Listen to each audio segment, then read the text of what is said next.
Hey, good morning, everybody. Hope you guys are doing good, and thanks for tuning into the video. Much appreciated.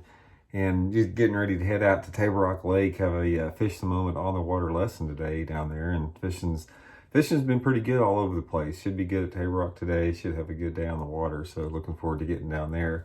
And at fishthemoment.com, these lake the on the water lessons are one of the many things we've got on the website there. You can check it out. We got our lake map breakdowns.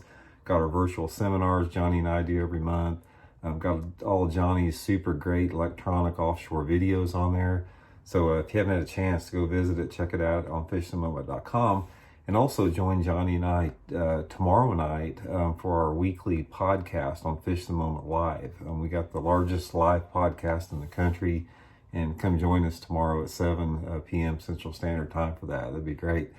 But hey, today I'm gonna talk about something a little bit off the wall from the normal stuff we talk about, the tips. And I got thinking about this. A lot of people send me ideas for to do videos on all the time. So I get a lot of input from the subscribers, which I really appreciate. And one of the things I want to talk about today, or the thing I want to talk about today, is the topic of poster boys and bass fishing. So this is an interesting topic, and I'm going to explain a little bit about it. Ever since I've been fishing tournaments, there's been poster boys in fishing. And to be honest with you, I had back in the late 1980s and the early 1990s, I was one of the poster boys for Bassmaster. I mean, I had won a tournament. I'd qualified for a couple classics. I was young, in my 20s, and all this came together, and the Bassmasters, their public relations department, gave me a lot of opportunities back in the early 90s that a lot of anglers didn't get, which, I much appreciated, and a handful of other guys at the same time. And most all of us were young, and that's one thing I didn't really understand, because I know even now and then the age demographic, as far as the buying power that anglers have, is that 40 to 65 group. They have the most discretionary income. So even back then, I didn't really understand why they chose to pick the younger guys. But I do a little bit now. I mean, I understand a little bit now. But anyway, I just wanted to talk about this a little bit, sort of give you my opinion on it. And I'd love to hear your guys' opinion, what you thought about it. First of all, let's talk about this, the overall and the big picture. If you guys watch my channel much at all, you know that I'm all about fairness and getting a level playing field in the sport. And the reason that I'm so adamant about that is and anytime it gets away from that, I try to bring it up or bring it to the attention, is that every time the sport becomes a little bit more unfair or has an unlevel playing field, the sport inches closer to becoming an elitist sport, which is a tragedy in my opinion, and it's fastly becoming that. I mean, the price of tournaments, the price of equipment, everything is sort of pushing that where it's becoming like an elitist activity. And the thing that I can't stand about that is that what it does is somebody that wants to get into the sport and loves bass fishing, unless they have sort of the financial resources to pursue it, they simply can't do it. I mean, they simply can't get to the level they need to be at quick enough with the way the sport has evolved to be competitive in the sport. And I just think that's a tragedy for our sport. And I do anything I can to sort of like neutralize and equalize that. And that sort of gets back to the whole thing about poster boys. I mean, from a tournament standpoint and a business standpoint, I get it. Tournament organizations are businesses. They're not nonprofits. I mean, they're for-profit businesses, and they're going to do whatever they have to do to, help build the brand name and help get impressions for the company and help drive interest, membership, whatever, to the organization. I get that. So from that standpoint, I think every tournament organization, now they do it, and even back when I was a young gun back in the 80s, they did it back then too. It's been going on since fishing has started.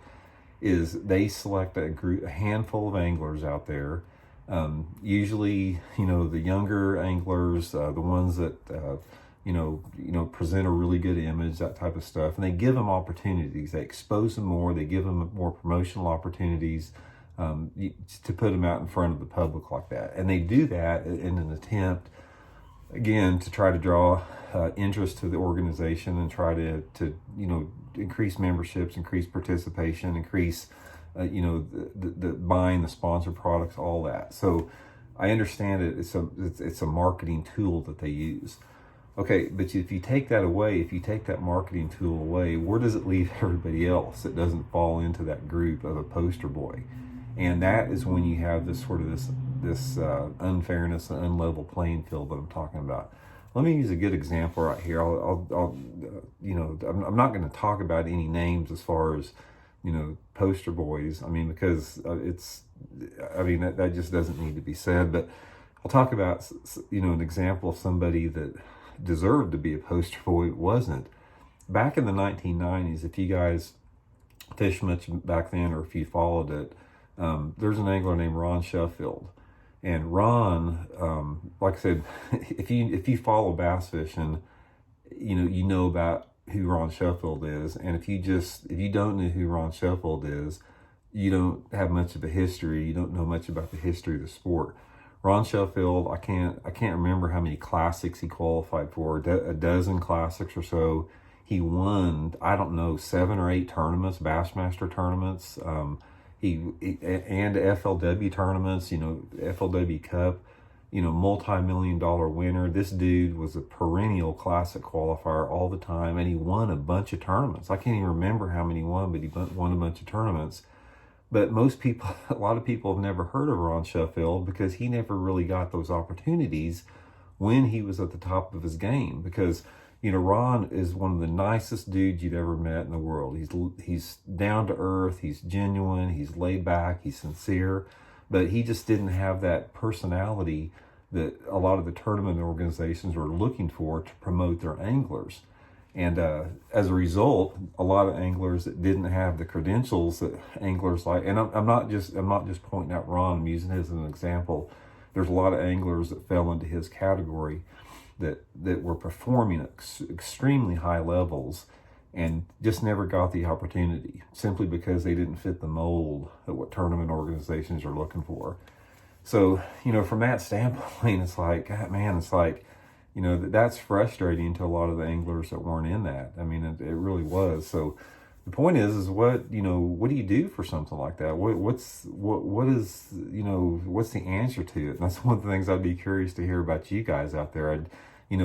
People out there like yourself that watch the YouTube videos are involved with fishing. They're involved in, following the tournament world. A lot of you guys do. I'd like to know your guys' opinion on this. Let me know. So shoot me some comments on that. And let me know if you think it's a good idea for, guys, tournament organizations to have poster boys. Let me know if you respond positively to that. Is that something, when they have this obvious promotion, is that something that draws you tighter or closer into the organization? Let's get a conversation here. But like I said, I'm sort of speaking from experience. I know what it's like to get those opportunities. And you sort of feel bad for it, because I remember back when I had those opportunities in the early 90s and Bassmasters was giving me a lot of exposure on there, I sort of felt bad for a lot of the anglers that were better than I was. I mean, I never claimed to be the best angler in the world, even back then when I was at the top of my game. There's a lot of other guys that were more solid performers that simply didn't get those opportunities. And I don't know, I just found that a little bit unfair with that. So anyway, we're talking about, like I said, is it a good idea? I mean, should tournament organizations have poster boys? I mean, it's something they could continue to do, or is it something that everybody should spread the love around a little bit? One of the things I've always felt about is that every person out there, I don't care who you are in a tournament, it doesn't matter your personality, your background, or whatever, everybody has abilities uniquely their own, and everybody has a demographic and a fan base uniquely their own. Everybody resonates towards certain people. So from that standpoint, tournament organizations, they could basically pick anybody they wanted to, and they could market that personality, and there would be a number of people that respond to that thing positively. So, you know, there's other avenues, I guess, what I'm talking about. There's other avenues other than the obvious promotion that we've seen for the past 40 years, because it's literally been going on as long as I've been fishing, and even before that, because I remember, you know, seeing a lot of anglers out there that really got a lot of attention even before I started fishing professionally. So it looks like to me that maybe that's just an element of the sport that's ingrained into it that you know, may probably will never change. So anyway, just a little bit of off the wall topic today, guys. More than anything else, you know, I gave you sort of my opinion on the thing. Like I said, I'd just be curious to hear about, you know, what everybody else thought about it. So look forward to hearing you guys' opinions. So anyway, thanks once again for tuning in. Much appreciated. Man, I just feel so grateful about how fast the channel has grown here. Like I said, I invite everybody out there that's watching these videos to subscribe if you haven't. Still got 60% of everybody that watches these things don't subscribe. And it'd be really much appreciated if you could hit that subscribe button. So hope you guys are doing good, and we'll be back soon with another one. See you.